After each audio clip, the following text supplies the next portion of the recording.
Hey everybody, it's Anna. Welcome back to my BookTube channel.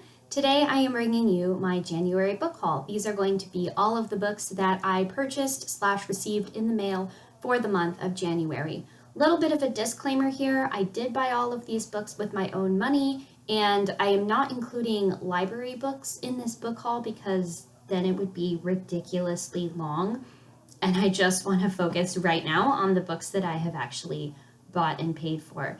And before we get started, I want to do a plug for another fellow YouTuber who made this shirt, The Future is Accessible. Some of you may already know about her. Her name is Annie Elaney, and she does videos about chronic illness, feminism, queer content, disability, all different types of advocacy, really, for marginalized people. And she has created these shirts as a fundraiser for her work. So I will leave a link downstairs in the description box if you would like to learn more about her and her work, or perhaps purchase a shirt for yourself. So let's go ahead and get into the books. So the first book that I purchased in the month of January is Meet Cute.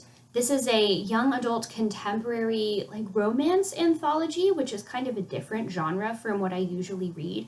But I heard about this on Book Twitter, and there are a lot of my favorite authors in here. Jennifer Armentrout, Danielle Clayton, Nina LaCour. I love Nina LaCour so much. Julie Murphy, who wrote Ramona Blue, Nicola Yoon, E.B. Zoboy. Just lots of different authors that I really enjoy, and I've also heard that there are a fair amount of queer love stories in this book.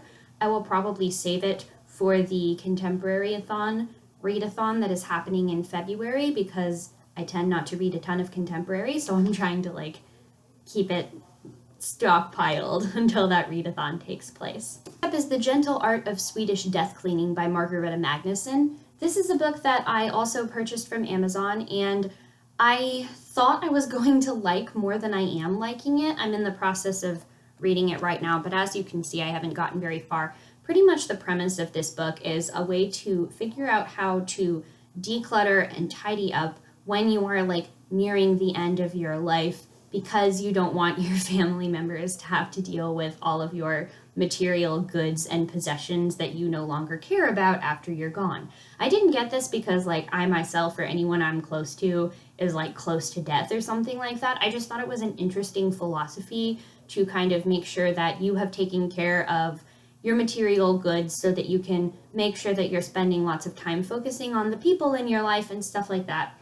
But this book is kind of disappointing so far because I feel like all of the decluttering and tidying tips are very generic. I thought there was maybe going to be a bit more about the philosophy behind it, but it's very general. And as somebody that already read the Marie Kondo Life-Changing Magic of Tidying Up, I feel like I'm just getting a lot of repeat information with this book. Well, there are two books that I purchased from a new bookstore in town that I had never been to before, and this was while I was at the Rachel Lynn Solomon book launch party for Your Miss Me When I'm Gone.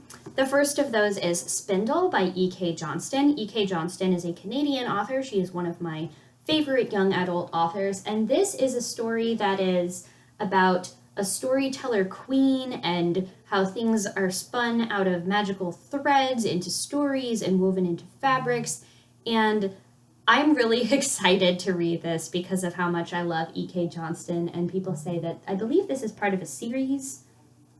Let me make sure it is. Yeah, there's going to be the stunning companion novel to Spindle that's called 1,000 Nights. Very much looking forward to reading this. The other I got was a YA historical fiction called The Hired Girl by Laura Amy Schlitz. This is a winner of the Scott Odell Award for Historical Fiction for Young People, and this is about a young girl who is a servant and reads lots of novels, and she's hoping for a better life for herself. This looked really intriguing. I do like historical fiction. I was a big fan of Scott Odell, especially growing up. He wrote Island of the Blue Dolphins, among other things, and I was looking forward to seeing where this story goes. There's a book that has not come out yet, but I have pre-ordered, and that is Wires and Nerve, Volume 2 by Marissa Meyer. I'm actually going to go get the first one and hold it up so you can see what that one looked like. Hold that thought.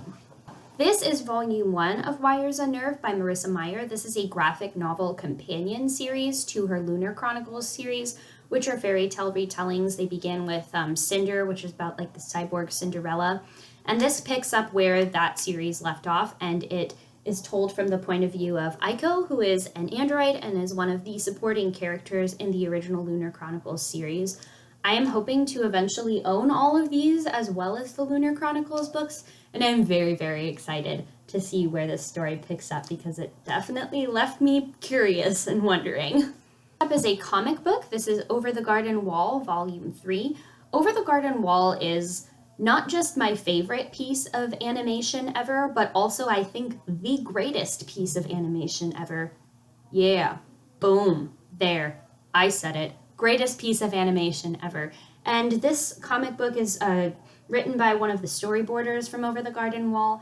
They have lots of different authors come in and like draw different styles for the covers, which I think is really fun. And I really do, sorry about the light, I really do enjoy this series very much. The last one was a little bit weaker in the second half, so I'm hoping that it picks up in the third volume. I also purchased the Lumberjanes crossover with Gotham Academy book from my local comic book store. I am getting caught up on the Lumberjanes series as we speak, but this is also part of a comic book series that I want to collect. I want to own all of the Lumberjanes books, and now also all of the middle grade novels that they're coming out with. This is a fantastic series about lady and lady adjacent children that are in sort of a fantastical summer camp in the woods where there are these crazy like magical creatures coming and invading the camp, and they're kind of learning about what it means to be like girls and women, and in some cases like men that are getting more, like boys that are getting more in touch with things that are traditionally feminine, or non-binary scouts. And it's a great, just delicious, delightful, heartwarming series. There's a cute little like two girls falling in love story that's going on there, and it warms my heart so much. It isn't a book technically speaking. It is it's the Mouthguard RPG. I have been reading these comic books, which are kind of like if the Night's Watch from Game of Thrones was actually run by mice. While I was at OrcaCon this month, which is a board gaming convention that's in my town, I got bitten by the bug for tabletop RPGs. I used to play a lot of tabletop RPGs in college, and then I kind of fell off of it, but I definitely got back on again after playing some RPGs at the convention. So while this isn't a book, it is based off of a graphic novel series, and there is a very large rule book contained within the box. And as I am going to be the GM for this RPG, I thought I would include it because it was a book. I purchased it, I'm reading it and annotating it exhaustively in preparation for the game. So that is the Mouthguard RPG. Check out the graphic novels if you're interested in learning more about Mouthguard itself. Next up, we have Magic for Beginners. This is a short story collection by the author Kelly Link. I've never read anything by this author before, but I have heard amazing things about her and the way that she bends and challenges the notions that we have of genre. I believe she's classified as a science fiction writer, at least she was in the bookstore where I picked this up, but I know that she definitely mixes and bends genre a lot, so very much excited to read this. Next is an Unkindness of Ghost by Rivers Solomon. I first heard about this book, I think, on a podcast, but I watched a video that Onyx Pages did, and I will link her down in the description, her channel. Her name is Jerry. Her channel's name is Onyx Pages. Did talking about this book, and she was so enthusiastic about it that I knew that I had to read it. This is another science fiction novel where everyone is sort of living on this ship in space, but the decks of the ship are arranged according to sort of like a social structure of like people of a certain class can only go on this deck and people of a certain race can only go on this deck. And I've also been told that there's kind of like a mystery and puzzle solving aspect to this book, which is also very exciting to me because I like to read that kind of thing. Next up is Let's Talk About Love by Claire Kahn. This book is also not come out yet. I believe it comes out January 23rd, and I have pre-ordered it. It is a young adult contemporary novel that has both Black representation. It's a young Black girl who is suspecting that she may be asexual. So those are 2 points of view that we don't really get a whole ton of diversity of those things, especially in combination in the YA literature that I am aware of. So I am looking forward to reading that. Finally, we have a little bit of a bonus book, which is the one book that I received from Sean as a Christmas gift, and that is Paper Girls Volume 1 by Brian K. Vaughan and Cliff Chang. This is a comic book series that I have been wanting to read for a really long time, never picked it up, but it is also one of the few that I have been wanting to read that I also haven't read yet, so it made a wonderful gift. Technically, I got this in December, but I was not making videos then, and I definitely wanted to put this in because look how big this is. I'm definitely going to have thoughts about this by the time I finish it. Ooh, and lest I forget, the January Owl Crate book was The Cruel Prince by Holly Black. I don't think this really needs any introduction. If you're on BookTube or you read like any kind of YA or fantasy type stories at all, you've probably heard of Holly Black, but I know that this is a reverse changeling story. Not something I would have picked up for myself, but I am still excited to read it and see whether I like it. So that is it for my January book haul. Comment down below if you read or enjoyed any of these books, what you thought about them. If you disliked them, let me know that too. I think it's very important to talk about books that we dislike as well as books that we like.